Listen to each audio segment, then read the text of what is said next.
Bonjour à toutes et à tous. Il y a un mot aujourd'hui qui revient vraiment dans toutes nos conversations, c'est celui de lassitude.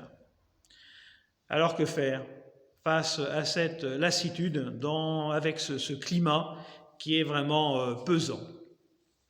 Une attitude consisterait à chercher dans tout son placard, dans toutes ses bibliothèques, de convoquer ses convictions les plus fortes, ses valeurs, les témoignages de ceux et de celles qui ont vécu des situations délicates, et du coup, de fermer le poing et d'avancer.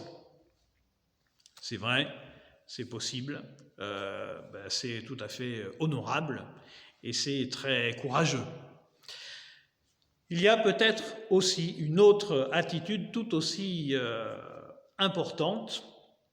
Elle sera initiée par un verset dans le grand discours de Jésus qui s'appelle les Béatitudes, mais c'est une attitude qui est présente, qui parcourt le Nouveau Testament, mais aussi l'Ancien Testament.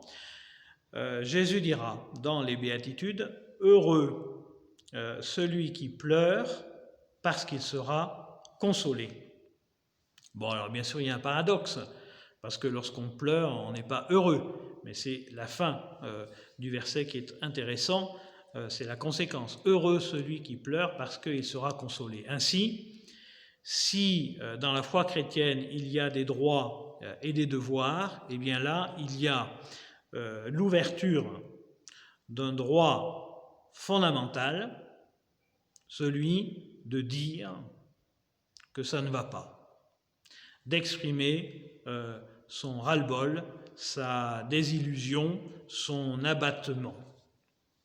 Alors, c'est peut-être un peu surprenant, parce que c'est avouer à soi-même et peut-être aussi aux autres une certaine impuissance, une certaine faiblesse, c'est peut-être aussi accepter de dire, toutes mes convictions de foi, de courage, d'espérance, et vous avez par exemple l'apôtre Paul qui dira 3 choses demeurent, la foi, l'espérance et l'amour.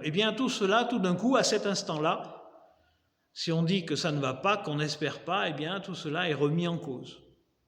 Oui, il peut y avoir des moments où tout est remis en cause, mais en le disant, il y a bien pourtant une espérance qui pointe à la suite, la consolation de Dieu. Le fait de dire, le fait d'exprimer sa fragilité, ouvre la voie, ouvre une porte à une guérison possible. Ainsi, dans la Bible, dans les propos de Jésus, qui sont un traité de psychologie avant l'heure, il y a l'idée qu'en exprimant son désarroi, c'est le début de la consolation.